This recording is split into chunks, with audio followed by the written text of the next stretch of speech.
Before we begin, I would just like to state for the record that today is March 14th, 2022, and my name is Ben Bauman. I'm here in Indianapolis, Indiana, and I am speaking via phone with Ralph Foley, who is in Anna Maria, Florida, and we are doing an interview for the Indiana Legislative Oral History Initiative. Just starting off, when and where were you born?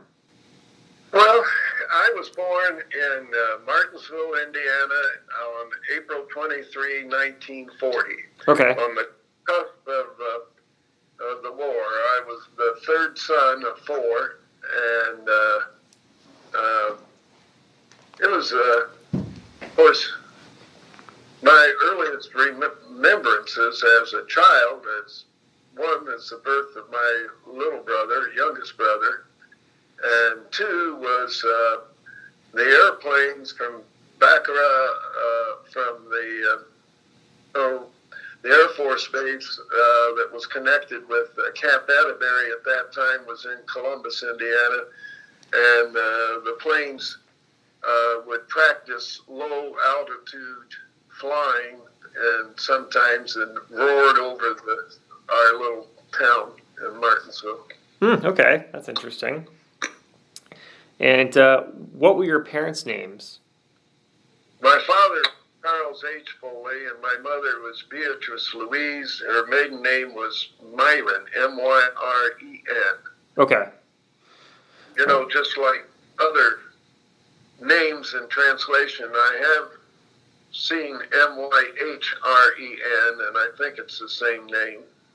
Okay, yeah. And let's see, you mentioned that you had some Swedish ancestry, it sounds like earlier when we talked. Where was your family from before Indiana? Oh, well, my father was originally from Illinois. My mother, Upper Peninsula, Michigan, but my father's family moved to Morgan County when he was a child, and as life goes by, he had a couple of sisters. South Bend, Indiana was a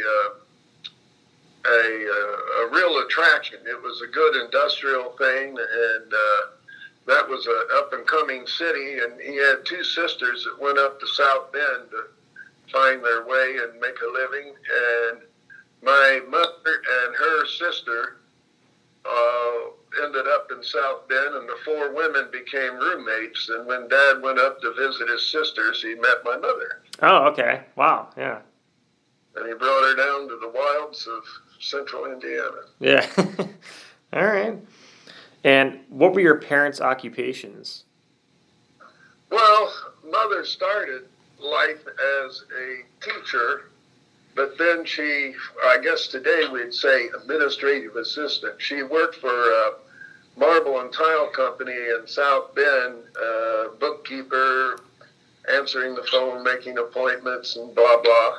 And when she married Dad and came to Martinsville, within a year started a family, and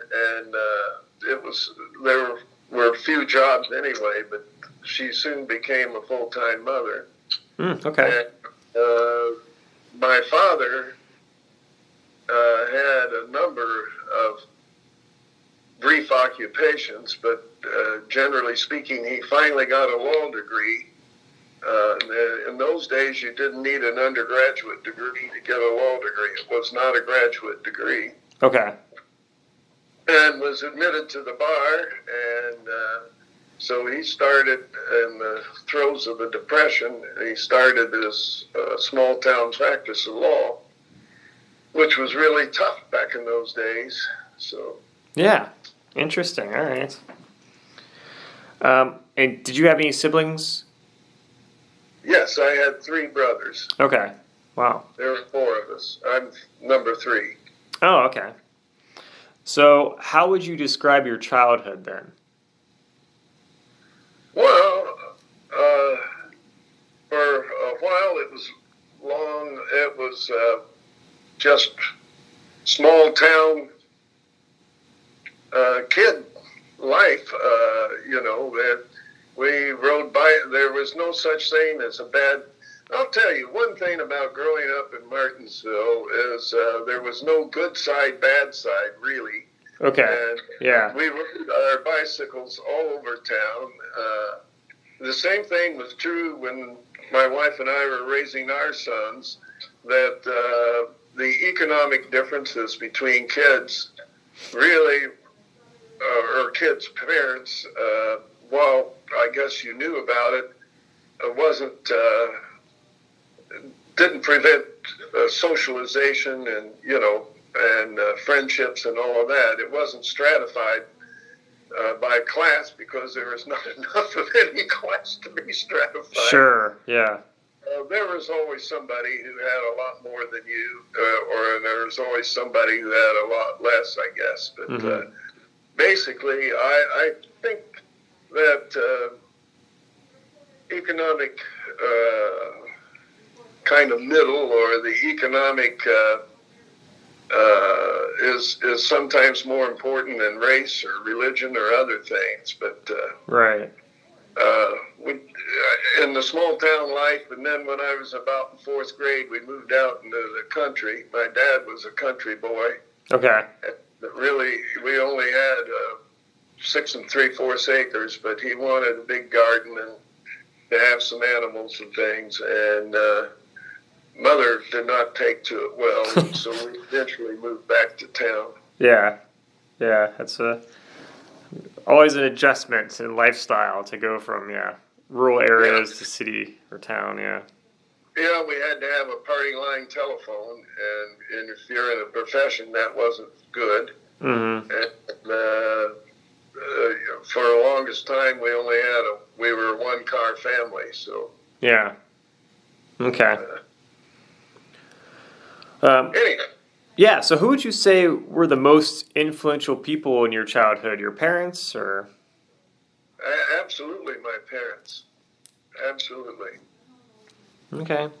And what would you think are like some of the major lessons you kind of learned from them growing up? Work hard. My father probably overdid it, but when you start from -0, you have to work hard. Yeah. And that's what he started from -0.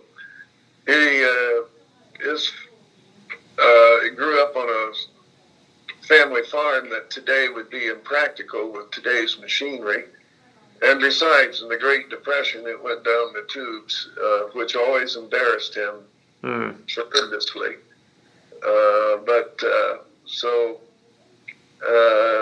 Just the diligence of working hard and being honest. My parents were both churchgoers and emphasized good behavior. I don't know. My father was just a tremendous role model for us all. Yeah, sure. That's great. What understanding did you have regarding your parents' political beliefs? Well, my mother grew up in the Upper Peninsula of Michigan, and I remember talking, and down in Martinsville, they were good Republicans, but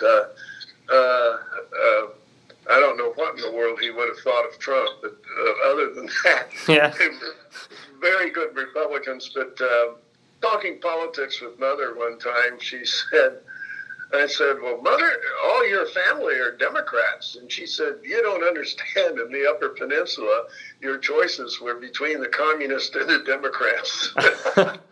Oh my gosh. Because of the socialist workers and all of that. Sure. She said, we actually had a communist in town until World War II. Yeah. Wow. But up there in the Northwoods, but they didn't know anything was bad about that. Yeah. Wow. It didn't have the same connotation up there that is today, that's for sure. Sure, yeah.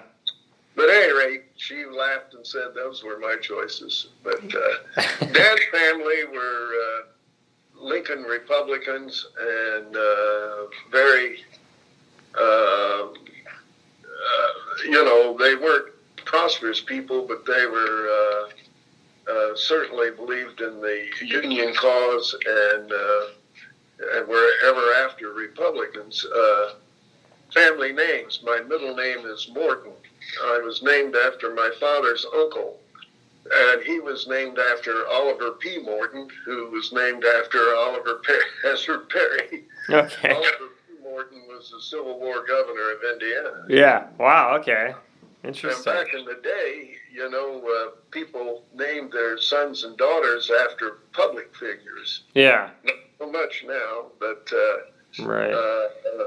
Morton, Governor Morton was a hero of some kind to my ancestors and perpetuated his name. Yeah. Interesting. Okay. So I used to say at the State House, my statue is on the east side of the State House. It was Oliver P. Morton. Yeah, that's right. There you go. What schools did you attend growing up? Well, the elementary schools in Martinsville High School. I attended Indiana University undergraduate, majoring in government and political science type stuff. And then the law school, I ended up going to IU Bloomington. Okay, yeah. And when you were growing up, did you already have an interest in like government and politics, or was that only after you went to Indiana University? Dad was always had an interest in politics. I wasn't. If I was around, I wasn't aware, of course, but I remember him talking about going to a Wendell Willkie rally when he ran for president, and down to southern Indiana for Homer Capehart's farm, and he was a prosecutor for several terms. He ran for prosecutor, which is one way an unknown lawyer in town can get his name out, I guess, in those days. Yeah. He was a sole practitioner. And at any rate, he always had, and it was a delegate to the state convention, and a time or two he took me and my next brother to a political convention. And when they were a lot of fun, they're more, we don't nominate through, we nominate through the primary now more than we do through the convention. We have still some state offices that are through the convention, but yeah, okay. It is. So he always had an interest in politics, and we also, some of the city leaders and so forth were prominent Democrats, and so we had a more vital Democrat Party in those days than we seem to do today in my community, and they were all friends. They lived together and, contested together. Yeah, okay. And people have feelings, I understand that. Sometimes you're mad as hell, but you get over it. Yeah. As a child growing up, did you have any particular views about the state of Indiana or about being a Hoosier or something? Well, I felt pride in being a Hoosier. My parents were readers. Both of them were readers. That's where I got addicted to a daily newspaper, and why I miss having what I considered to be as good a newspapers as we did when I was young. Mm-hmm. And down here, I take the Bradenton newspaper, daily newspaper, but and I like it in terms of coverage. I think it does a better job. Maybe the Star, I don't know, maybe not. Anyhow, I've always been a reader, and there was a series, in fourth grade, there was a series of, what was those books called? But they were books like on Abraham Lincoln and in Indiana and the Indian Wars and different things like that. So I always have had and Dad loved history, so I always had. It's interesting, Ben. I did not take history in college. I never squeezed it in, but I always loved history. Yeah. And that's one regret I had. And when I was in the legislature, one of my friends, of course, I think he was having marital problems, but at any rate, he went back to school and got his master's in history while attending the General Assembly. And I thought, well, how cool is that? Yeah, wow. Sometimes they go to school part-time or college part-time to get a law degree or something that will, and that's more common. The history degree was uncommon for Yeah. any rate. I've always loved the history. I still read books. Yeah, that's good. Cool, okay. So, But that interested me in the state of Indiana and what probably didn't give you a totally realistic picture, but we also had third and fourth grade teachers were just extremely good about Indiana history and yeah. preserving it. Yeah, that's always nice. Yeah, good teacher. So after you graduated from college, and you went on to get a law degree, what did you hope to do after graduation? What was your goal, to get right into politics, or were you just trying to work as a lawyer? And Yes, to work as a lawyer. I've always had a political interest.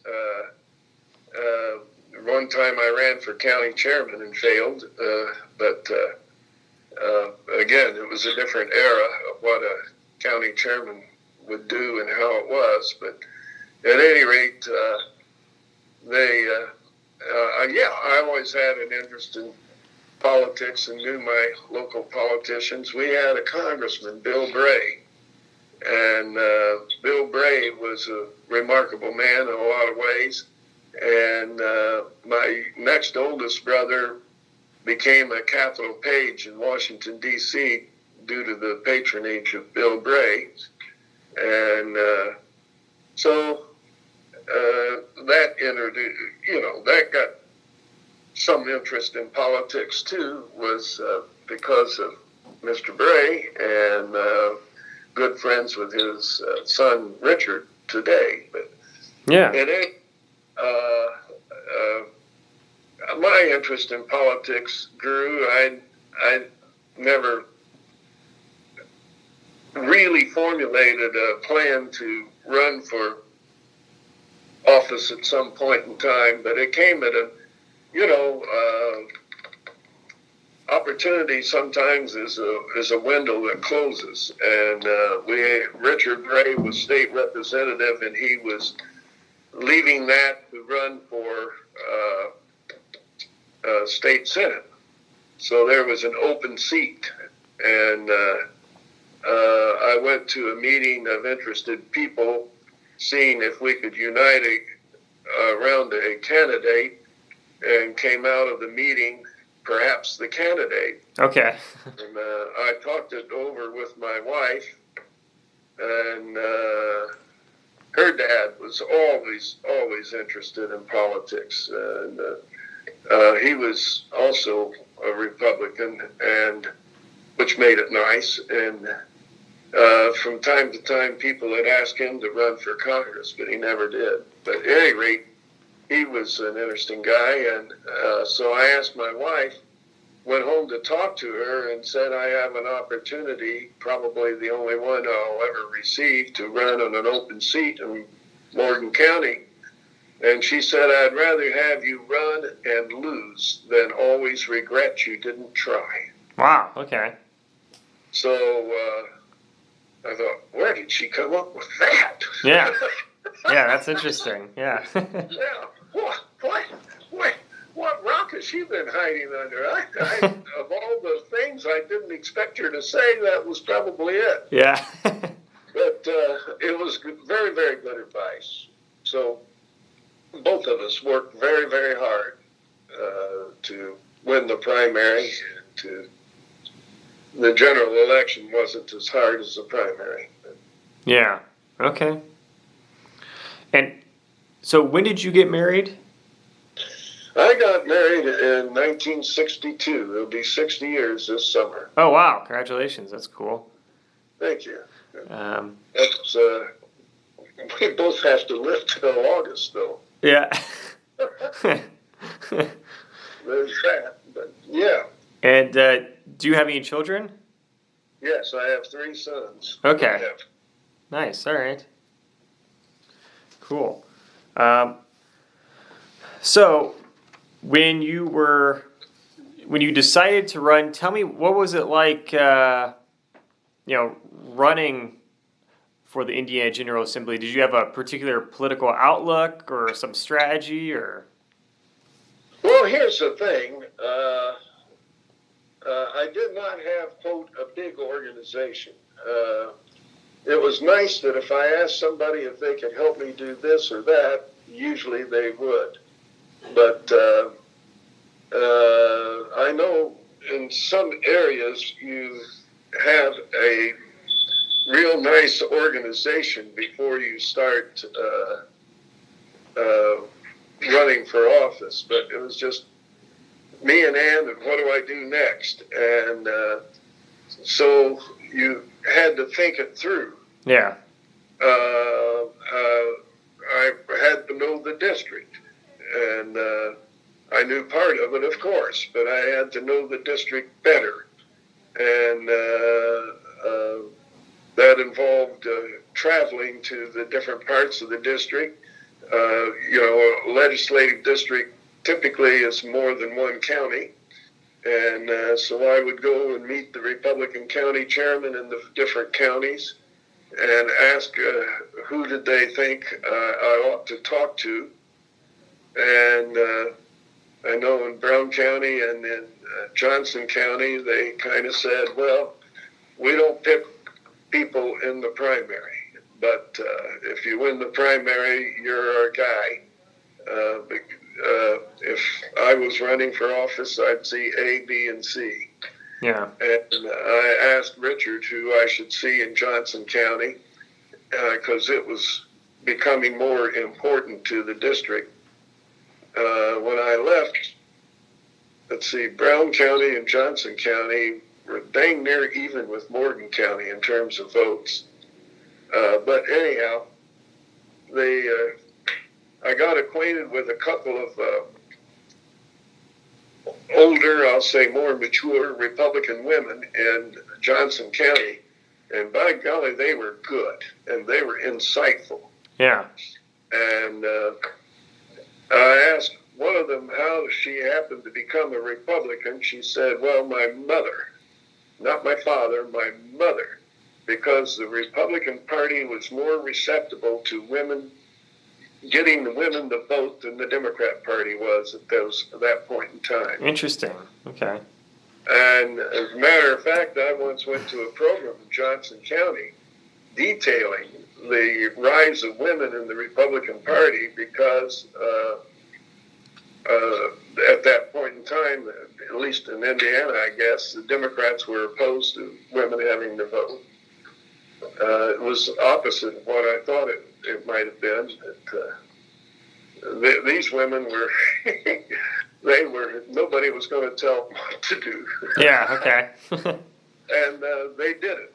They knew politics, and they directed me here and there, and that was good. So I had 2 opponents, one from my own county, and who was a county commissioner, and one from Johnson County, who was a local politician on the township level. And I found out something, Ben. Okay. That is always true, maybe in life as well as politics. But the enemy of my enemy is my friend. Okay. I bounced into a couple of people that did not like the candidate that had run-ins of one kind or another with the other candidates, and therefore they were motivated to help me more. Sure. But I developed a map and a plan, and in addition to newspaper ads, I went into the newspapers were more popular in 1992. I went into the classified ads and just have little classifieds and scattered here and there. So knowing that some people always just glance through the classifieds. So in the different categories, I'd have a little ad as well as an ad on the radio. But putting up signs, that seemed to be important. And there's yard signs, and then there's bigger signs. And I had to go on patrol because my bigger signs would disappear. And it would take me a long time to find them in the underbrush or in a ditch. Okay. I eventually got all but one I never did recover, but I did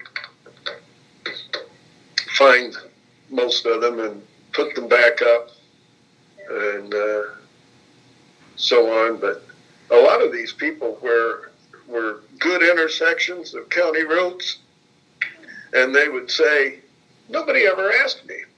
They either just assumed or they didn't ask me. You asked me. I appreciate that. Of course you can put the sign. I don't know if I'll vote for you, but you can put the sign up there. Yeah, okay. And usually if somebody wants you to put a sign up, they will vote for you. Yeah. Yeah, it makes sense. Yeah. And tell others to, too. So that was important. I knew a guy in southern Indiana, Democrat, and one time I was going down towards French Lick, and I saw all of these yard signs on both sides of the highway.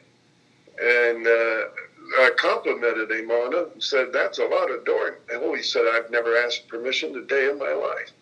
He said, I just put them up in a continuous string on both sides of the streets. And he said, 90% of the time, the people won't pull them out. Wow. And they assume their neighbor did, or and they see them across the street and they just leave them. Oh my gosh. It gave him the appearance of a lot more support than maybe he said, you ought to try that, Foley. And I said, no, I don't. I can't do that. Oh my gosh. Wow. So when you were talking to people about putting a sign up in their yard or whatever, did you have to tell them what your campaign was about? I mean, was it just because you're from this political party, so that's fine with us, or were they like, okay, well, what are you about? What's your issue that you're trying to? Yes, I had developed a little brochure, and I tried to coordinate all my campaign stuff. But I had a little brochure with what we would call talking points, and I had 4 or 5 talking points, and that's what I would do. Okay. What were some of the main talking points in your brochure? Oh, let me think. Boy, I'm sure it was all good government, Ben. Yeah. But I think the issues that seemed to be, some were social issues like right to life. Okay. But that wasn't critical. I never tried to tell somebody else what they could and couldn't do, but what I thought was the best. Right. But anyway,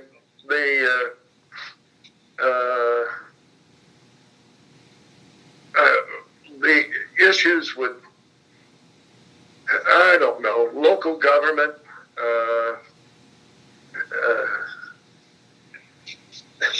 boy, you are stumping my memory.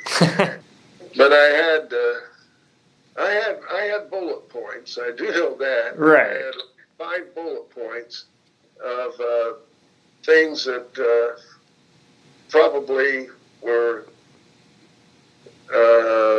issues of the day that seemed clear. And I went to every political meeting and made my opponents I started going to every little town, every incorporated town, and asking to come to the town board. And when one of my opponents found out about that, was very upset and started doing the same thing. Okay. But trying to tell them that I was interested in their lives and in their opinions and in their struggles. Small town government has a lot of issues. I'm sure something had to do with criminal law. Okay. I've always been interested in criminal law and was briefly a deputy prosecutor. Yeah. And things like that. Sure. I remember we just had finished redistricting, so some of that was new ground for my particular seat. They weren't earth-shaking concepts. Right. They were common, but how I would execute them and things of that nature, I guess. But if I were home, I could probably go to the basement and find that brochure. Yeah, no worries. That's not a problem. My wife wants me to clean out that stuff. Yeah, thinking about your election to the General Assembly, what was the election process like? Did it seem like a pretty good process and straightforward, or? Well, it was what I expected. In that, it was straightforward. You have to get the votes. Yep. You have to. So we tried to keep count of. Have somebody telephone me and tell me how we were doing in the various precincts, and that's what I did. Yeah. Okay. So it was exciting, and I was very gratified to win by a nice margin and so on. Did you think that you were likely to win before the election happened? Well, I hoped I was, but you can't take it for granted. Yeah. There's no such thing as an unbeatable candidate. Right. No such thing. That's another lesson Barry taught me. But because he got beat, and I remember that was a shocker. But to me, yeah. But, he said, "Oh, don't worry about it, Foley. I just ran one time too many." Okay. And I kept that in mind. That's another reason I left after 20 years. I thought that was substantial and enough, and it was time to turn the wheel. Yeah. But I like to think about issues, and I like to come to my own conclusion. It led to some success and some failures in the General Assembly. I learned a lot about the General Assembly too late. Building consensus, how legislation has to percolate sometimes session after session, so you don't have the patience for it sometimes, but you got to keep at it, and you've got to keep trying to build the constituencies of support if it's a change. Right. And I was not one that believed in change for change's sake, for right. cosmetic. I wanted change to be for a purpose. And thinking through an issue I thought was important, and coming to my own conclusion, which is not always, instead of just picking up an idea, what other states were doing, or the there's a million ways you can get legislative concept ideas. Everything from constituents to conferences to there is an important role for lobbyists to get you to see a point of view that maybe you overlooked. Yeah. Facet. And I can give you one big example. Sure. I tried to look at township government. And township government's motto is, we're closest to the people. And it's, in my father's era, township government was extremely important because they ran the schools, the poor relief, and they knew their little community, and even the county seat seemed remote. So it was closest to the people, and the people were integrated. Well, townships no longer run the schools, thank goodness. They only run emergency poor relief, not all poor relief. But their biggest function is fire departments. Okay. And you ask people today, maybe in 1920s, everybody knew their township government. But unless you're connected with the fire department, you're unlikely to know anything about township government. Yeah. If you, I used to keep a file, no longer, but just clipping out of the newspapers, articles about malfeasance, misfeasance in county government and township government. It is easy for townships to fall into a pattern of unaccountability. And the State Board of Accounts will never have enough manpower to audit all of them. Right, sure. We had the Shepherd, oh my goodness, our lieutenant governor became Joe Kernan.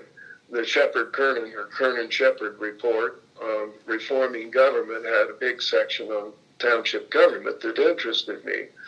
And I thought, boy, that will never go. Let me see if I can reinvent the role of townships. Yeah. And I was beginning to make progress. I was going to make every township trustee in a county board of township trustees. What were they going to do? They were going to have to coordinate and approve the placement of fire departments, the physical buildings, so that we could make sure that every area of the county, the most prosperous township will have the biggest and best township fire department, and the least prosperous township will be struggling to get a 20-year-old pumper truck, you know. Okay, yeah.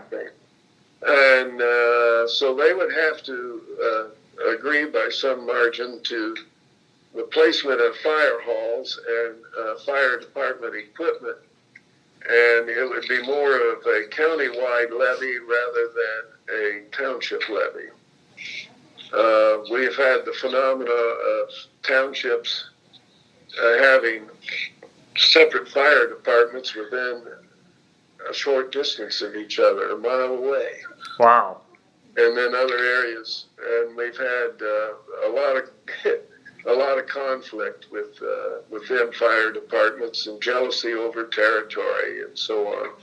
And in the smaller townships, it is the key of, or maybe they don't have a school anymore. Maybe they don't even have a neighborhood church anymore. But they do have a neighborhood fire hall, and they're proud of it, and they're volunteers and so on. So you don't want to destroy that sense of community. Yeah. But you have to be rational. And the other thing is they say, well, our rate is so small. Well, it is. It's small, and nobody notices it. But it still adds up to money within the township, and that money can be funding every fire department member's personal gas. You know, Yeah. It can be wasted in 10 different ways and misspent. So I was going to have I was going to have the township budget approved by the county council. So they would have to submit and justify a budget. Therefore, they'd have to balance their books, even on years when the State Board of Accounts didn't do it for them. Oh, wow. And so on. I remember we had a township trustee one time that left the boyfriend or whatever, but left the state and was still getting paid her salary. And she said, well, I still have a house in Morgan County, and there's not a damn thing you can do about it. I'm an elected official. Yeah. Nobody keeps my hours. Wow. So, but there were other abuses of inappropriate use of the money, or just something that seemed like a good idea at the time, and not appropriating it, and not going through their board, and treating it as a personal piggy bank fund. And Yeah. we got to get away from that. They're not the closest to the people. They're most obscured to the people. They may know who a county commissioner is, but they wouldn't know who's on the township advisory board under torture. Yeah. Yeah. Yeah. So I've discovered there's more than one township association in Indiana. So I went to both the associations. I think there may be even three, but I went to two of the main lobbyists and tried to make presentations to their board and trying to portray this as an alternative to total abolishment, which some people thought was reasonable. And they may have been right, but I was trying to preserve the institution and a role for the institution. Sure. But I didn't spend enough years working that thing. If I had another 2 or 3 terms, maybe I could have gotten it done. But Okay. I still think that it was time for me to exit stage left. Yeah. Yeah. I understand. So when you were serving in the Indiana General Assembly, how did you sort of keep track of everything your constituents wanted? What was your method for doing that? Keeping track? Well, if constituents came, sometimes one of the good examples is educators, teachers. Yeah. And they came through their, not only individually, but through their organization. So you could talk to their representative in the State House, and it was clearly, their agenda was clearly presented to you. The agenda of all kinds of other groups of citizens was presented to you through their organizations. And then, other than that, from churches to educators, to occupations, to all kinds of things. And then the individuals would have issues, and they contact you individually. And so therefore, you had to have some policy about if the issues fell into a common category, abortion or whatever. Yeah. Or race, gambling. That was always a good one. You would have kind of prepared responses. Now, what you did, I didn't have maybe an enormous volume. I thought it was enormous, but maybe compared to some, it wasn't. But I wanted to make sure everybody was acknowledged. I didn't always get that done. Yeah. And in those times, our staffing was shorthanded. I came in the minority, and we had fewer staff people anyway. And then we even in the majority, I didn't have a solo staff person. They always shared with other people. So I tried to return phone calls if I could, but at least acknowledge letters and other communications from individuals. Sometimes they presented a good issue that I would try to incorporate in some sort of legislative format. And sometimes it was hard to explain that totally radical concept would not go in. You just don't file a bill and then bam, right, you get a hearing and a vote. Yeah. It's not common, but sometimes you would file a bill for the purpose of satisfying a constituent with less enthusiasm over seeing it through. Yeah. Because I found that, and if this is what I admired in several other legislators, I usually had more than one thing on my mind, and therefore energy was dissipated, you might say. But some people would devote single-minded interest to one issue for several sessions, and by golly, they usually had the better success when they did that. Sure. But I thoroughly enjoyed that process. It takes you a moment or two, Ben, to understand, and this is local government is sometimes terrible at this, but to be able to express yourself in a public meeting, you know, we have a committee meeting, and there's 10 people around the table, and a chairman or whatever the number is. And this concept is being talked about, and you have people in the audience on every side of the issue possible.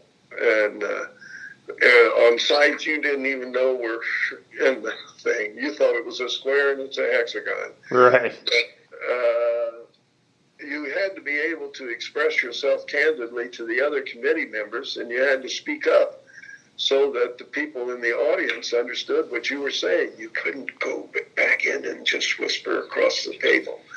And I saw that several times, people whispering across the table. You have to get over that inhibition. And I know I was inhibited in my first several committee meetings. You know, even though I was no youngster, I was still a freshman. Yeah, sure. And it took a little while to get used to speaking your mind in front of people without inhibition. Yeah. You need some inhibition to keep you from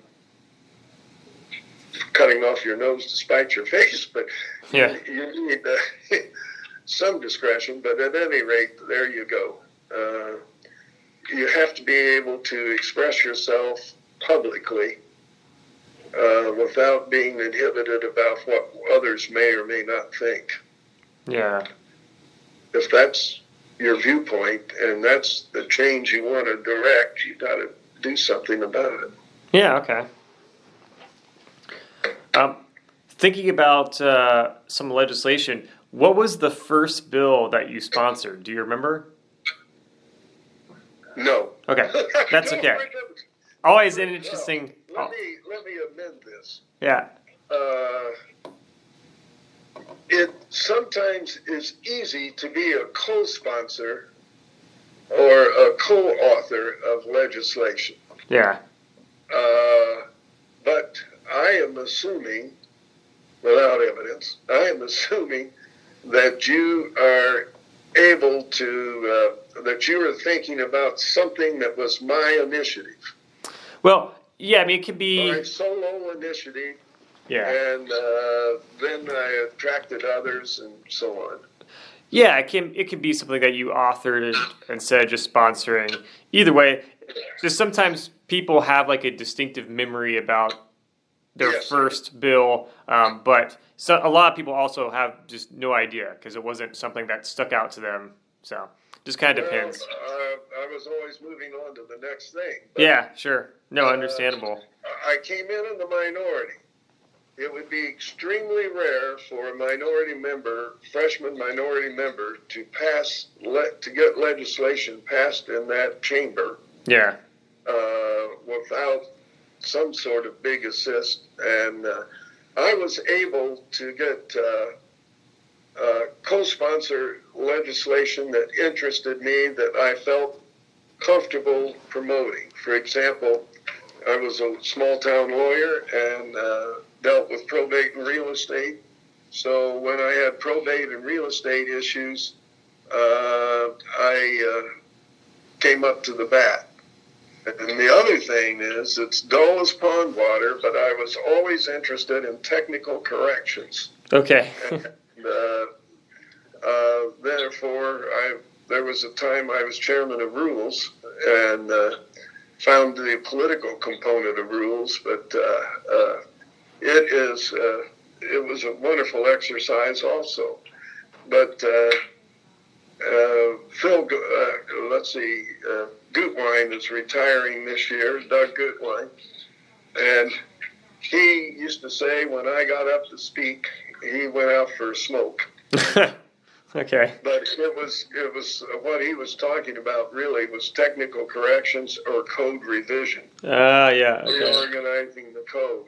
Yeah. And I wanted to understand the process, and then talking to the professionals that prepared that work, I wanted to understand any change and what it meant, and I wanted to hit the highlights so nobody could be blindsided and said, I never knew that was in the bill, that was a trick. Yeah. The presenters of, the professional staff that did that work was so invested in that, you also had to appreciate their product, so to speak. Yeah. Okay. And so I think the first legislation that I ever was invested in was probate or real estate, and then assisted in the technical corrections as a Republican member, and later as the lead when we were in the majority. Yeah. Okay. Those meetings. I was in the probate and real estate section of the State Bar Association. Before the legislature, I was active in the State Bar Association in their sections, and held office, and I was on the board of governors, and I was secretary or treasurer and counsel to the president, things like that. Right. Yeah, makes sense. So thinking about like the interactions amongst different members of the General Assembly, what were the regular interactions like between different members, both formal and informal? Did everyone seem to get along pretty well? Were there, or was it kind of shaky at times? What was it like? Well, there's always key political issues. Yep. Democrat or Republican, and that would cause a stark division of the House. But other than that, Ben, I know that there's this anti-lobbyist sentiment, including my own constituents. Yeah. Misunderstanding their role. But we used to have some dinners or receptions that included both for Democrats and Republicans, and it's one way you got acquainted with people across the aisle and found out they were human beings too. Sure. I served a little bit on labor, a very contentious committee. I could have made a career of it. And became the Republican chairman when we were, but that wasn't my key interest. But nevertheless, the most disruptive, union, bombastic legislator on the other side and I went to lunch one time and ended up liking each other. Okay. Yeah. Now, I think as we've cracked down on these things, on the abuse of lobbying and the public outrage at going to a dinner or reception, we have fewer and fewer of those, and there are fewer opportunities for people to know the people on the other side of the aisle. Yeah. And for example, the state cafeteria used to have a table where both Democrats and Republicans sat there and chided each other and joked and ate and found out they were human beings too, with some of the same struggles. Yeah. And I thought that was very collegiate. I think there are fewer opportunities to develop that civility of collegiality in the General Assembly today. There are fewer opportunities. We used to, when I was chair of different committees, we would have solicit lobbyists, or sometimes they volunteered, to take us all out to dinner, both Democrats and Republicans. And it was team building, if you will. And there was always some issues that we could get along with. And for example, in courts and criminal code, which I was active in, was you would like to think that was something that we could agree on, and we work on together. And but those meetings at the beginning of the session, where you sat down together and broke bread, often paid great dividends in collegiality and civility, and the understanding of an opposite viewpoint, whether or not you supported it. Sure. It may not change, and it made it easier. For example, when I was chairing a committee, you have subtle control over any amendment that may be proposed. And but we found that on courts and criminal code, we could work collegiately on those kinds of amendments, and we could discard the more controversial or sidetrack amendments. Yeah. And I hope it's institutionalized. If I did anything at all, it was trying to prevent ad hoc floor amendments on criminal code. In other words, once the bill gets on the floor, anybody can offer an amendment. And often, particularly a minority person would bring up an amendment that, Susie's Law or something like that in their home community. They might be mad at a prosecutor for not prosecuting. They might be mad at a judge for what they regarded as an improper sentence. So they wanted to fix it by compelling the result they wanted by legislation. And nobody on the floor wanted to vote against Susie's Law. Right. Okay. And it wasn't vetted. We don't know how it fit into the code or how other sections may need to be changed. And it was a mishmash and a misfit. And what we tried to do is amendments to criminal code that are not vetted, not produced in committee or in summer study committee, to get away from offering them on the floor, just not accepting them that way. So we would ask the presenter, was this submitted to committee? No. Was this submitted to summer study? No. Can't support it.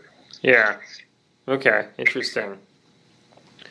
But we had, or at least I'd like to think that I was important in building that kind of a process. Yeah. Okay. And so you mentioned kind of how there was a time where there was a a lot more, I guess, interactions between different members from different political parties than I guess today probably. It seems to be today. Yeah. So why do you think that changed? What happened to that relationship? Well, in part, maybe the party got more strident, but in part it was reform, trying to eliminate what is the good citizen groups, like lead women voters, but not that. The Julia, can't think of the name of the good government group that she represents, but they wanted reforms. They wanted, and people agreed to it. I mean, it appealed to the general public that there's undue influence of lobbyists, that they are bribing the legislators and blah, blah, blah. And so lobbyists are no longer sponsoring as many the big social events that they used to. Yeah. Those receptions and things, I'm sure they're still there, but they're not as many or not as frequent. And I don't know if the little dinners for starting the session and the various committees are still there. But it's my understanding that a lot of that is fading or faded. Sure. And parties have taken a more sharper edge and less centralist in some ways. Okay. I've always been interested in civility, and I was the first president of ARMIGA, the Association of Retired Members of the Indiana General Assembly, and the purpose of that, we think we're unique. We don't think there's any others in the nation. But the idea of the association is to promote civility. Yeah. And we try to recognize the Democrat and Republican in each chamber for exhibiting civility over the term of 2 years. Okay. Wow. So, and we try to do that function, and we try to promote that in ways that we can. We don't think often that the press is interested in it for some reason. That's interesting. They seem to be more interested in the divisions than they are in civility. That's my viewpoint. Yeah. Wow. Yeah, that's pretty wild. News, we getting along is not news, but we fighting each other is news. Yeah. Yeah. Yeah, that's wild. Okay. And it is wild, and I think there's some truth to that. Yeah. Oh gosh, can't think of Julia's organization. Not Citizens United, but one of those citizen groups. And sometimes the purity, they want to wash away the reality of politics being people, and the purity can never be, we're never going to have a chamber of 100 altruistic people marching along singing Kumbaya. Right. But we're humans, and we have different viewpoints, and we will associate with those viewpoints. Look, Ben, we have the supermajorities now, and if you have a supermajority, then the party in the majority tends to break into factions. Right. Yeah, it's true. Yeah. I'll tell you, when I came in the minority was unusually united because that's all we had. It took a while for me to figure out how to get things done anyway. Yeah, interesting. Now, you've been involved with some organizational work with, I guess, former legislators, right, with Armiga. Yeah, the former legislators, Association of Retired Members of the Indiana General Assembly, was born by a Democrat legislator and interested in lobbying and organizations. And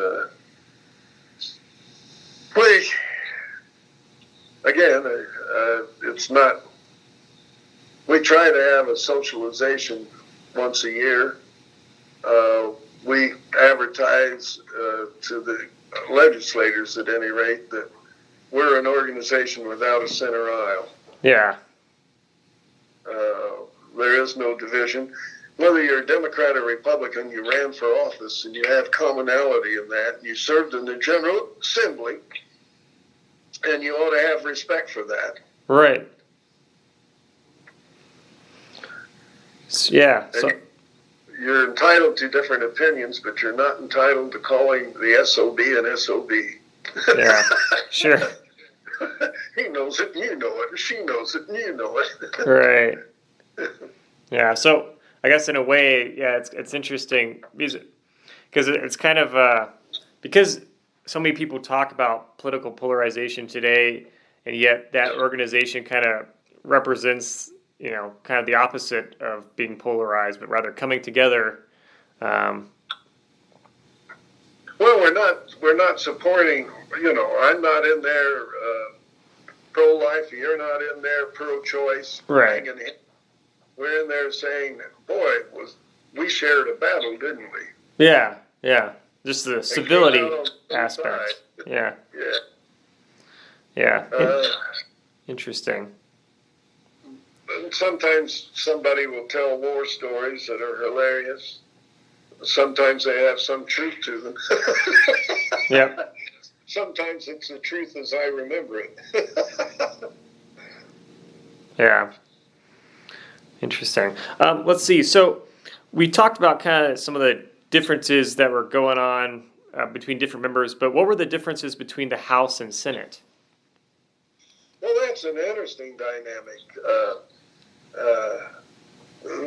The House, both these and ours, always felt like, the proverbial red-headed stepchild. We always felt slighted somewhat by the Senate, and that the Senate were too proud of themselves and would butcher perfectly good legislation for perfectly bad reasoning. And so we always felt happy to survive the Senate and have something become law. But generally speaking, though, House members had their favorite senators. It may be their own personal senator, but their go-to person for the types of legislation they wanted to support. Okay. And if you were supporting an education bill you wanted to be friendly with, and in spite of that little edge that House members in caucus or even on the floor would insult the Senate as an institution, but they really didn't mean it. They worked together on important legislation, and we always think it's important, but they worked on that important legislation, the two chambers, through the two leads, you know, the lead senator and the lead House guy. And you tried to line up a senator for your legislation, and senators tried to line up House members for their legislation. Yeah, that makes sense. And when people were voting on legislation, did you always have a pretty good idea of how people would vote on a bill, or was it more, some bills were kind of a guessing game, or? Well, there's, as I mentioned before, there's always some piece of legislation that is politically defining. And I don't know, I'll say redistricting. But that's politically defining, and Democrats are going to have one view and Republicans are going to have one view. and they're going to clash. And that does tend to produce more unity among the two caucuses. Yeah. They have when you have a supermajority, it's very hard to have a caucus bind. When you have a minority, it is easier to have a caucus bind. That is, that you vote in lockstep, because that's the only way you can express your power, your ability to influence events. And so there's a dynamic. Sure. Yeah. And it's organic, I guess. Yeah, makes sense. Now, how influential was party leadership to getting legislation passed? Was it, did you ever go against party leadership, or was it pretty much you had to kind of go, if you didn't get their approval, then you kind of couldn't do anything? Well, I'll say this, that you either wanted leadership support or at least benign indifference. That is, it made no difference to leadership. Leadership is interested in their goals. Leadership always has an agenda, both Democrats and Republicans. They have their talking points that they want to achieve this session. Yeah. And they are going to, by golly, achieve that come hell or high water, or try. And it's harder in the minority, so you end up being resistant to things. But leadership, otherwise, there's the committee chairs will meet with their leaders, or the committee ranking members with their minority leader. But the committee chairs meet with their leadership, and they tell them what's happening in their committee that the chairman feels is appropriate to go forward. And the leadership in the leader's inner circle, or whoever his advisors are, he has his own counsel, a lawyer, he has his own legislative policy people, and they'll discuss it as to whether that is opposed to their agenda, fits their agenda, or makes no difference to their agenda. If you cross the leader terribly, it is hard to get anything moving. Right, yeah. To be oblique, Yeah. if you're intending to cross it. But you also got to remember that if you double cross a leader, you stand grave danger of simply being an ornament. Yeah. I've seen guys who've gotten in big doo-doo with their leadership that on the phone and in constituent mailings, you would think they were the most important person in the General Assembly. When nobody knew that they were the most worthless person in the General Assembly, they couldn't get, they couldn't get sunshine passed. Okay. Wow. They were a pariah within, but their constituents were not aware of that pariah, and they would vote for bills, and then they could brag about they supported this bill or that. Yeah. Nobody takes away your ability to vote. Yeah, okay. But your ability to be influential in pressing legislation. Right. But I don't know. Some of my committees, I guess, were dull. Judiciary, which dealt with a lot of legal issues. Courts and criminal code. Rules. I had a lot of fun with rules a time or two. Particularly when I was in the minority, baiting the opposite leader. Yeah. Usually ended up becoming fond of them. Okay. Thinking about the legislation during your time that you served, what was the most controversial legislative issue you think when you served in the General Assembly? Oh, I stuck my nose where it shouldn't belong in a number of things. I tried to reform the Judicial Nominating Commission. Boy, that went like a rock in a pond. Okay. And leadership wasn't happy with that one either. I tried to reform township government. It's hard to get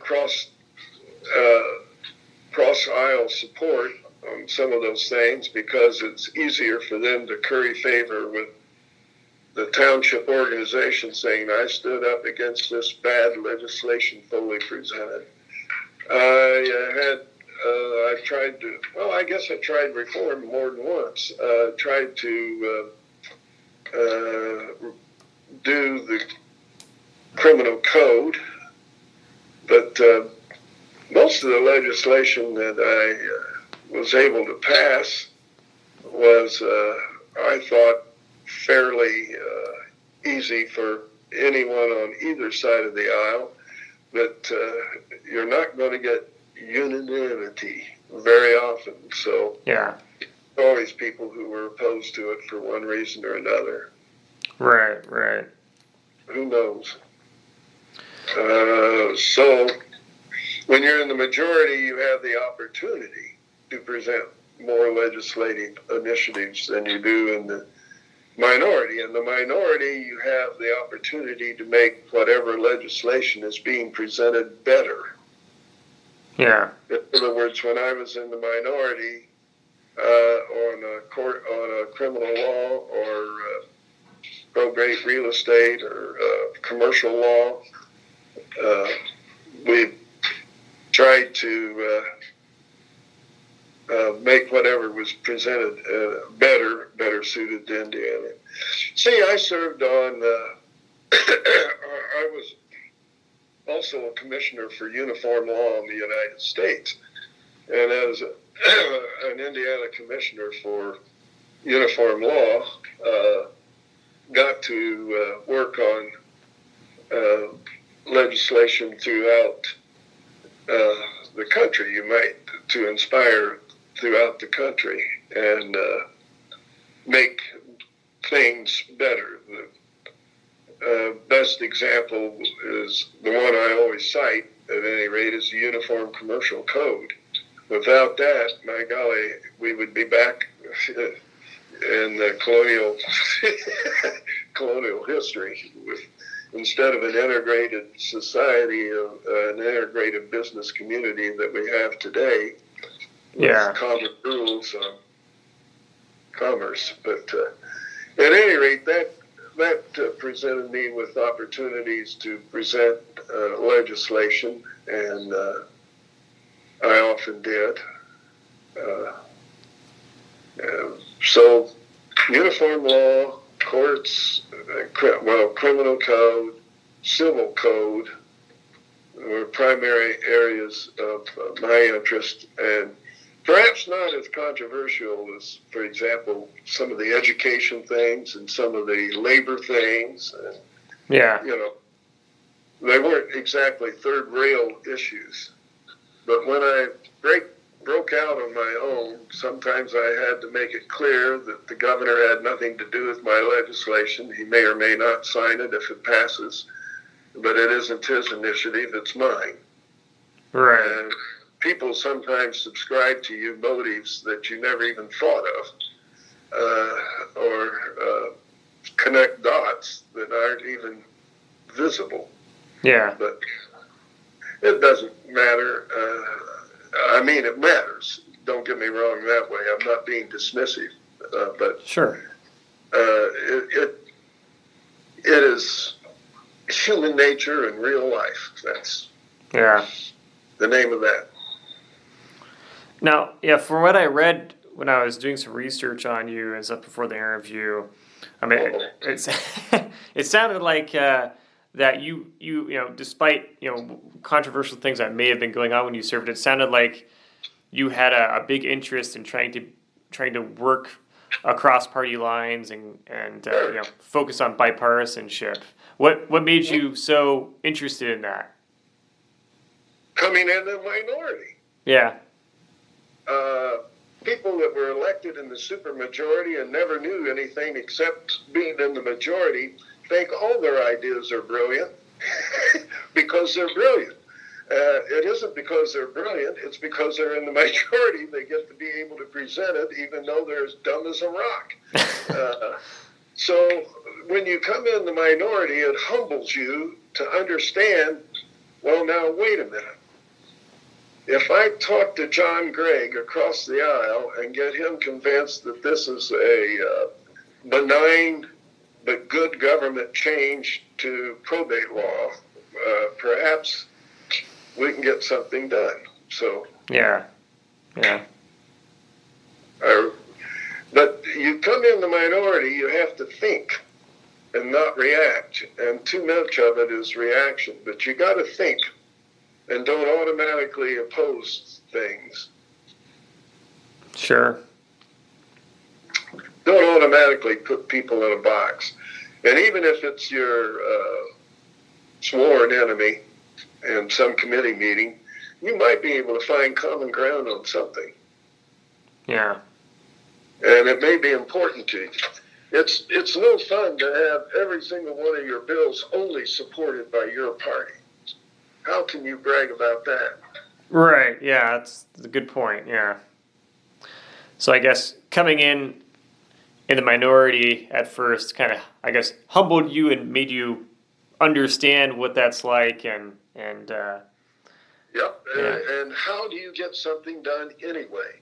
Right. And how do you learn to not just sit silently at a committee meeting, but to contribute to that committee meeting and speak up in front of strangers and other people?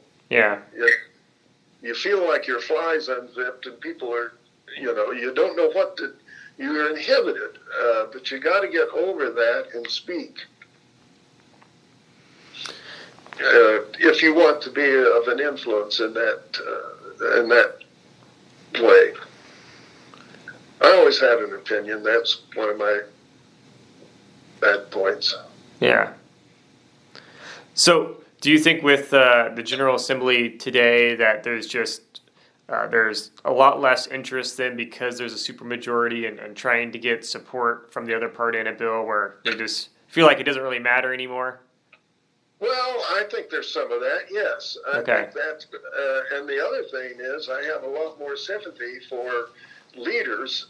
Both the minority are frustrated. They feel like they're spinning in the wind, but the majority are frustrated. They have to be because they have to keep enough of the Indians on the reservation to prevent war. In other words, the more in your caucus, the more that you could fraction. And the more that you are emboldened to do something else. Sure. For example, if you had 51 votes, you can't afford to lose any. But if you have 60 votes, yeah, John can go vote that way and Susie can vote that way. That doesn't make any difference. Right. Okay. I also saw that some legislation you worked on was like about trying to, I guess, ban smoking in public places. Is that correct? Well, I used to smoke, so therefore I'm opposed to smoking. Oh, that's interesting. So, okay. I was proud of my county being one of the leaders in banning smoking in public places. Interesting. Okay. So when the good old boys in Morgan County drinking whiskey and rye, American pie, but yeah. At any rate, the good old boys banned smoking in public places. I thought that's good. Yeah. I don't see anything wrong with that. Right. Yes, you have your individual freedom. Yes, you can, even members of my family, but I saw another one was like about. So I read something about you were involved with some legislation on I guess, lobbyist gift and entertainment ban of some sort. Mm-hmm. What was that about? Well,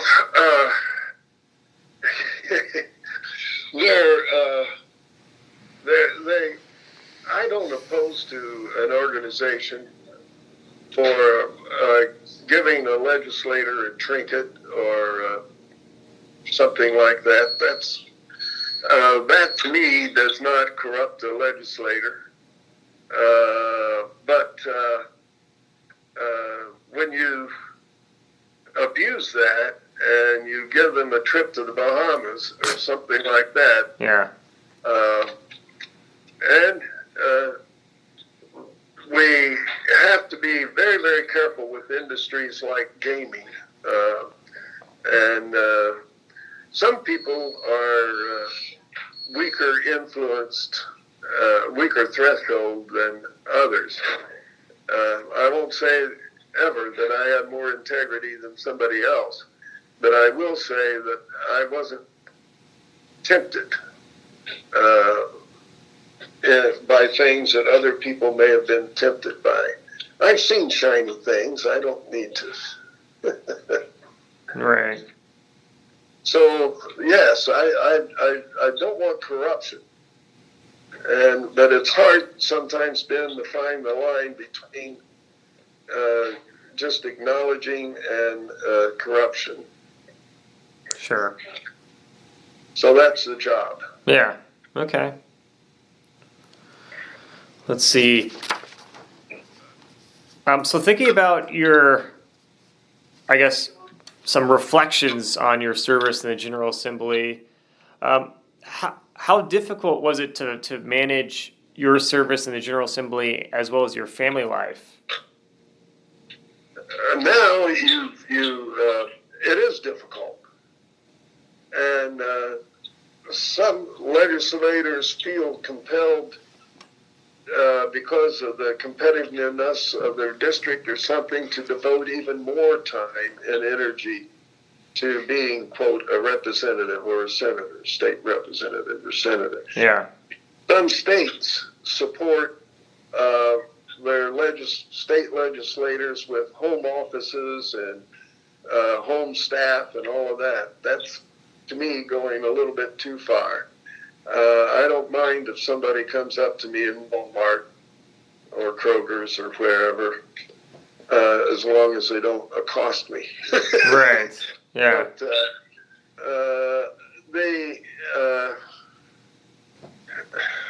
let me get back stronger to the point. Help me, Ben. I'm going around the corner there. Yeah, no worries. Just talk about, how'd you manage the family life? Oh, yeah. Family life is difficult. My children were substantially raised. I felt sorry for those who had small children. Because they neglected. I'd gone to a lot of their games and things like that, and but I missed out. And the other thing you miss out on, Ben, that is outsiders would not put in the equation, but you miss out socializing with your own friends and your own groups, your church or whatever, your own charities. It's tough to get those things done. Right. And I found that it was a friend would invite my wife and I over for cards or dinner, whatever. I could go, but it was hard for us to host because I was either gone or doing something. Yeah. And some people resented that, and I'm sorry, but I haven't made up for it either. Right.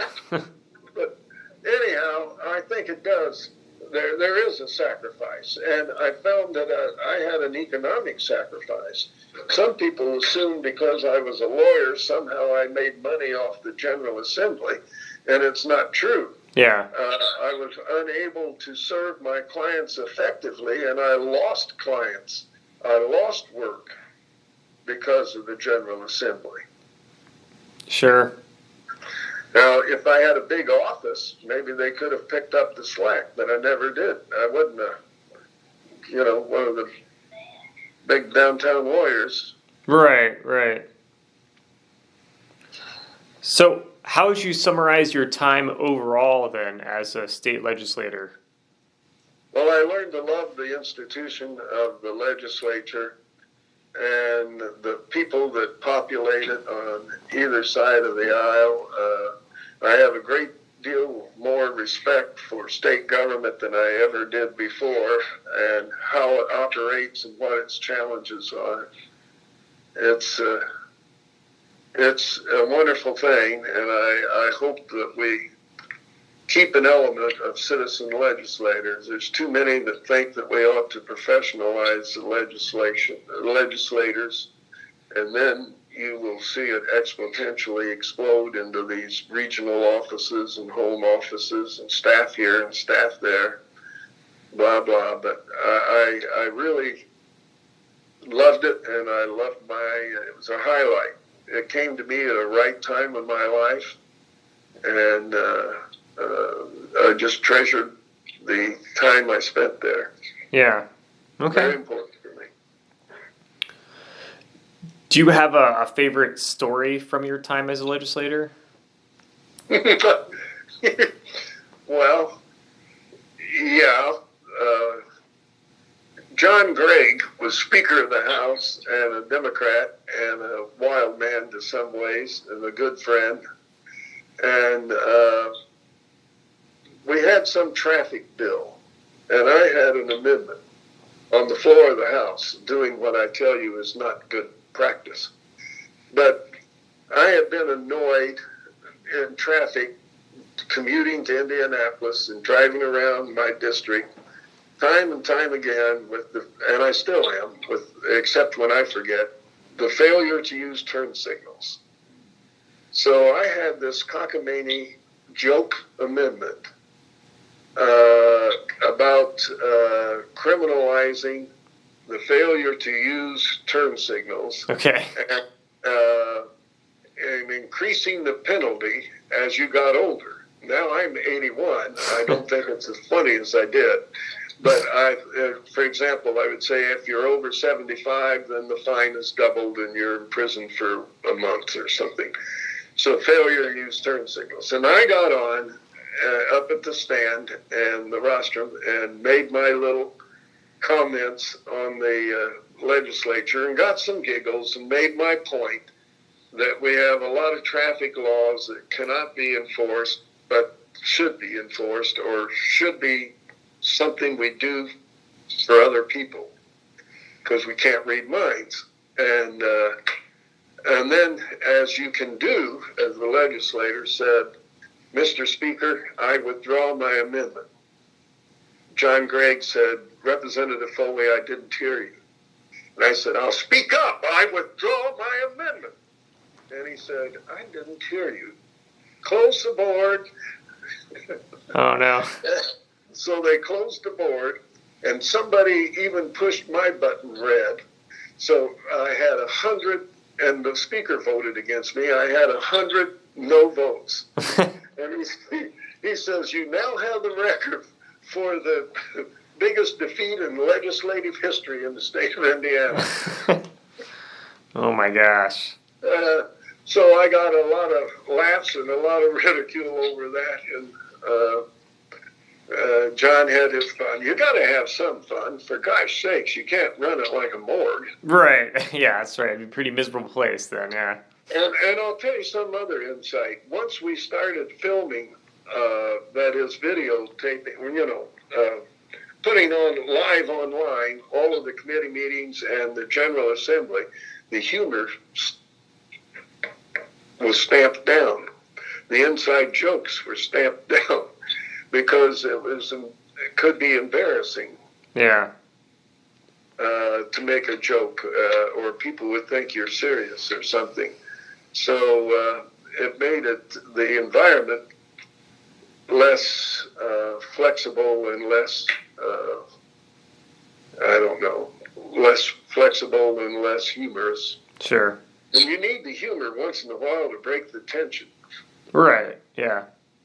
Understandable. Yeah, particularly bad day in the legislature and people are going at it. You need somebody to put up an amendment for failure use turn signals. Yeah, that's right. What lessons did you learn from your experience in the General Assembly? Oh, I learned a lot. As I told you, I learned lessons on how organically a legislature functions, how it moves, how the challenges of the speaker and the leader, the minority leader, what those challenges are, how some of the offices in state government operate and move, and how hard it is to turn the boat around sometimes. It doesn't turn on a dime. And how to understand a different point of view. I valued the friendships across the aisle and across other barriers. Yeah. So for me, it was a broadening, life-changing experience that I felt very privileged and grateful to have had. Sure. Well, it changed me. It did. It did change me. Changed both of us. Yeah, I bet. My wife learned to smile at unhappy people. Oh my, yeah. Okay. Do you have any regrets about your experience? Yeah,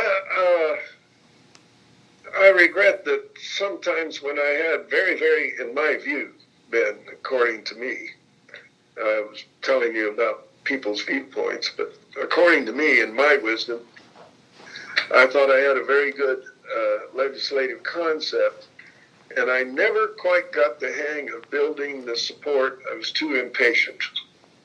So my advice to people would be, you got to be patient. If you think it's a really worthy idea, you've got to build support for it. This is one thing that is bad about term limits. It fails to allow everything has to be instantaneous or it won't be done. Yeah. But this fails to allow an idea to mature and become viable. It also allows an idea to deteriorate and go away. Right. Yeah.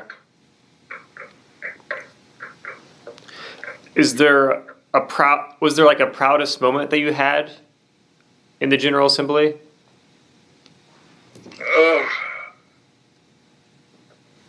Finishing on time. No, yes, I shouldn't say no. I was proud to be able to have what I considered to be meaningful legislation, and when something would pass, that feeling of accomplishment is pride, I guess. And so I was proud when we were able to do things that I thought made the world a little better, or our world a little better, or our society to function a little better. I was proud of the reforms in criminal law. They haven't always worked as desired.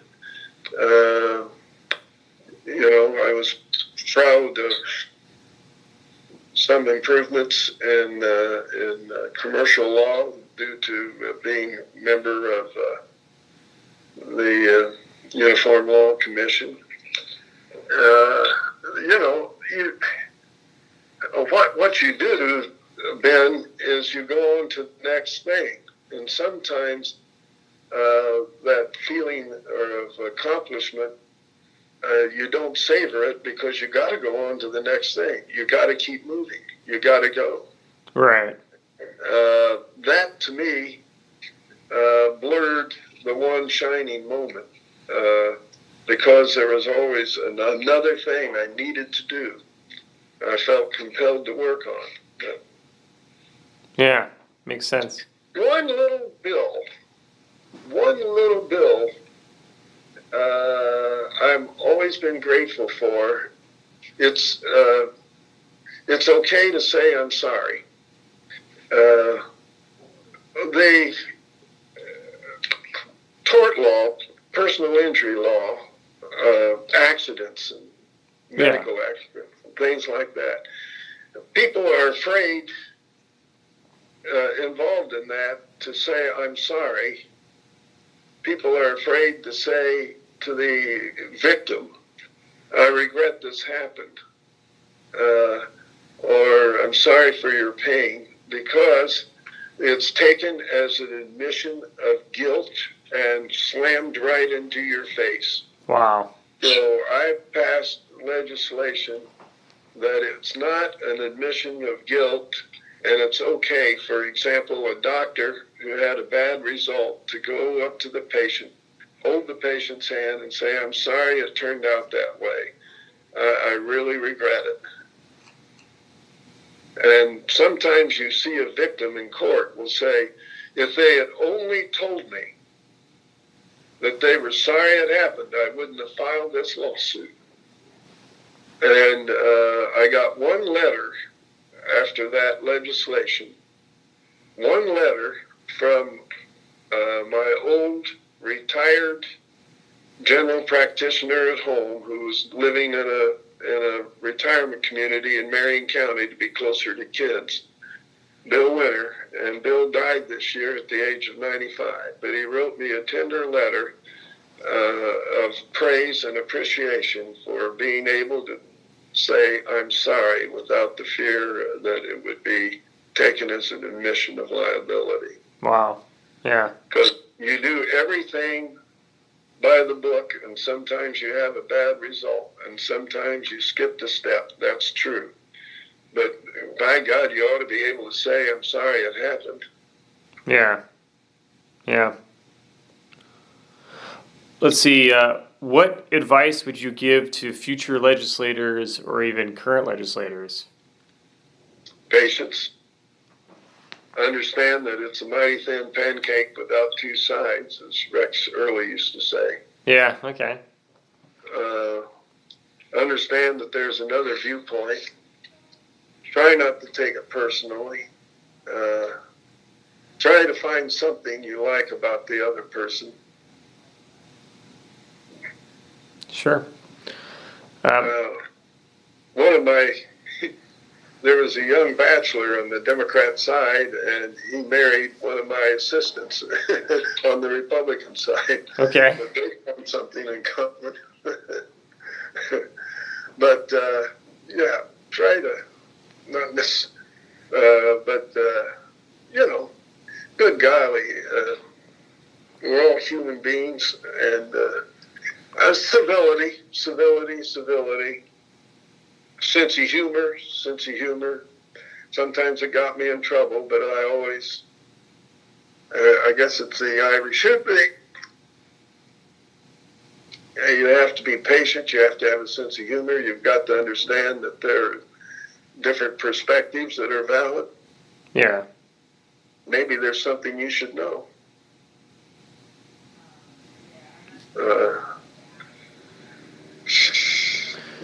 Yeah, that all makes sense to me. What, in your opinion, is the most important work of the Indiana General Assembly?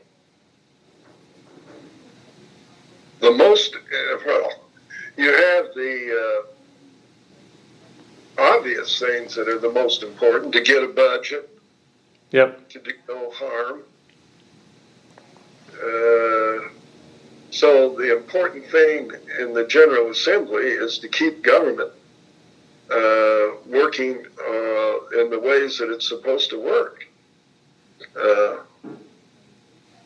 You have a Bureau of Motor Vehicles. What can you do to make that more user-friendly? I tell you, it is world change from when I first came in, and it's a world change for the better.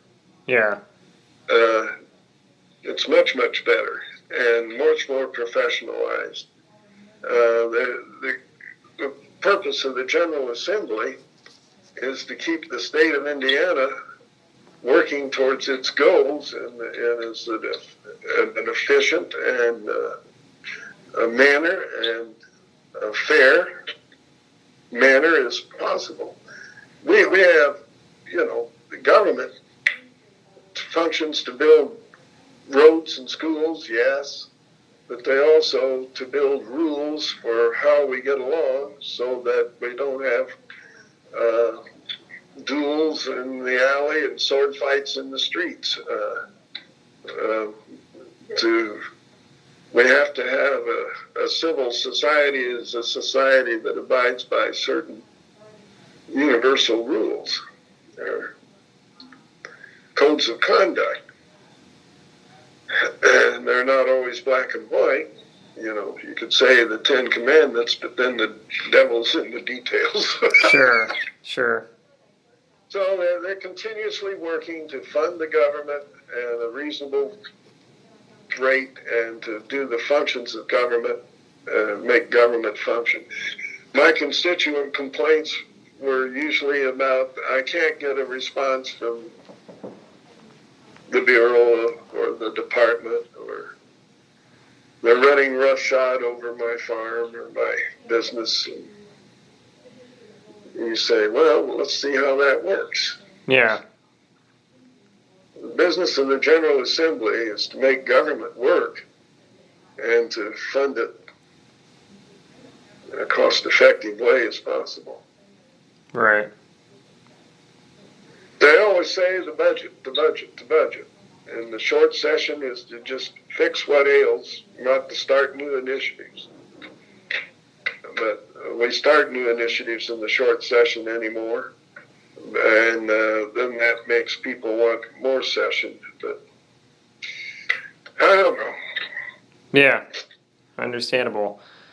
Now, I know when a lot of people think about the General Assembly or just really politics in general, historically, a lot of people will talk about how big of a role is money in politics or gerrymandering. Throughout your career, how influential was money in politics and gerrymandering in terms of affecting the dynamics of the General Assembly? Well, the gerrymandering, you can say, has been practiced by all parties. That's true. But it's gotten more sophisticated in the sense that we have more data now by little census blocks and so on, and we try to make districts compact and common interest and not divide a community. So it's gotten, excuse me, Ben, it's gotten easy. It's gotten not easier, but it's gotten better. And gerrymandering is one aspect that may affect a seat here and there, but the overall wave is more important. In other words, if there's a statewide sweep of the state ticket, that's going to affect who is elected locally.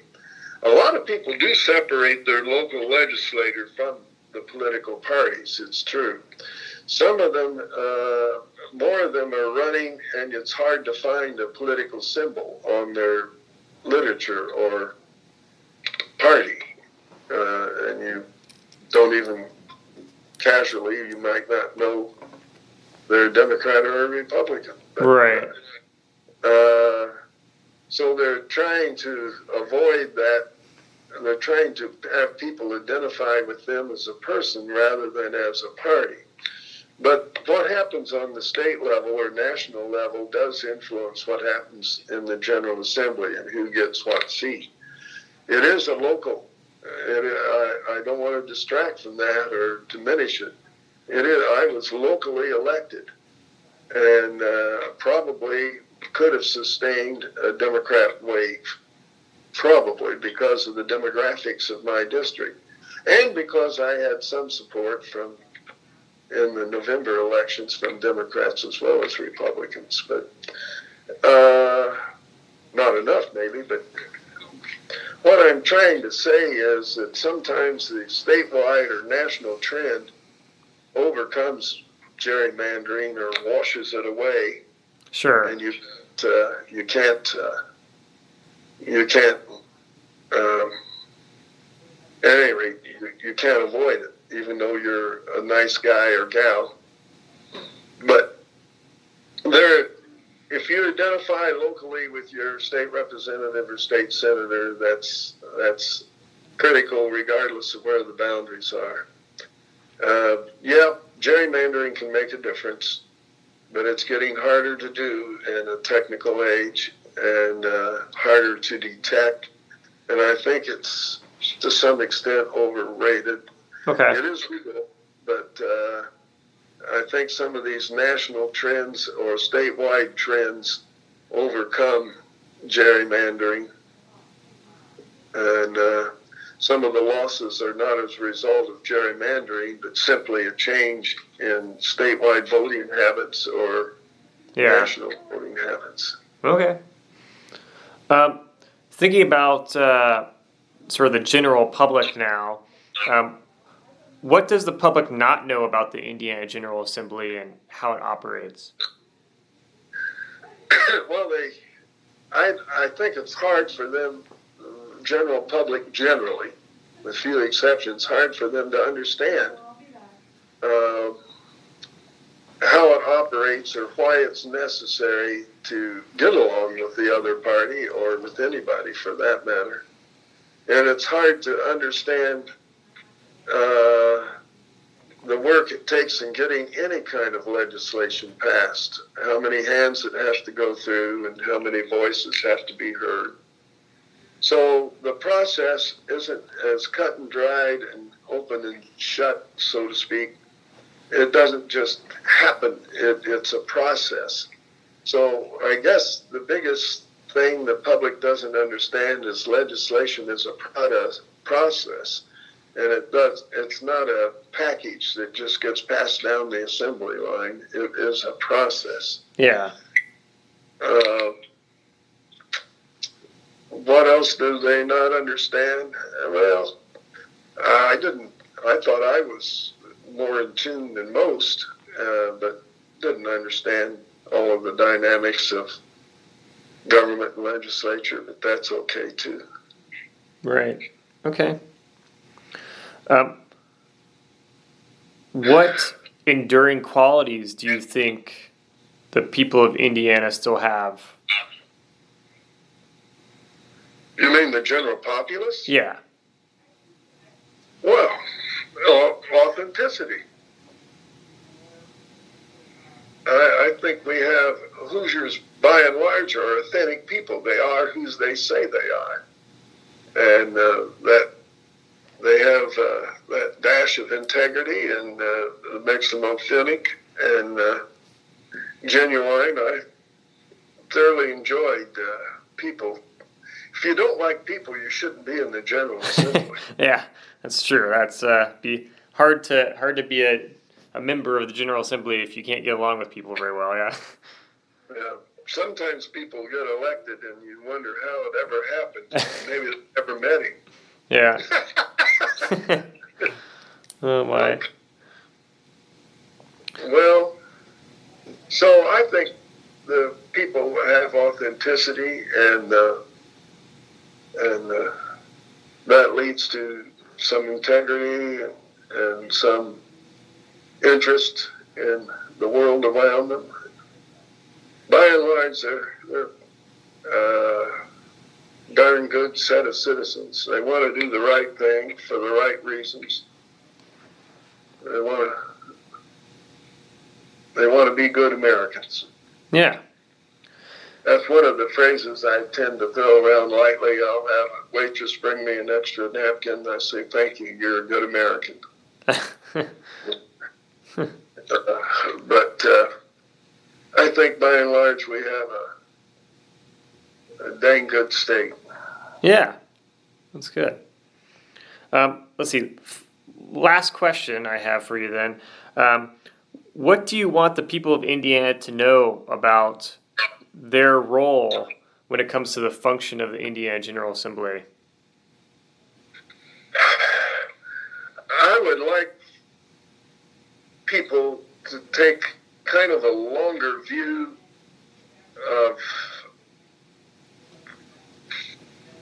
or a better look at the process, and understand that you have to have a little bit of a longer view, and that the General Assembly is populated with people sincerely trying to do their best for their locality and their state.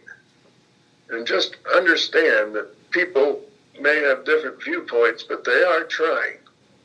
And they're trying to do what they think is a good thing to do.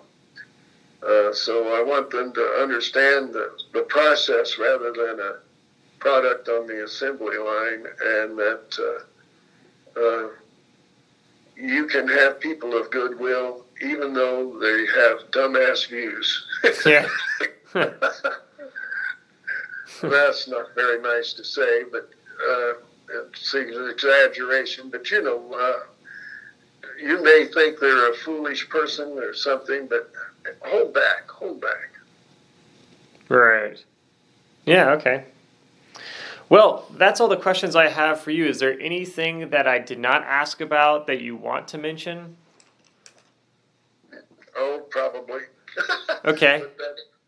I don't know, Ben. Right now, that's I talked longer than I thought I should. Oh, okay. No, it's totally fine.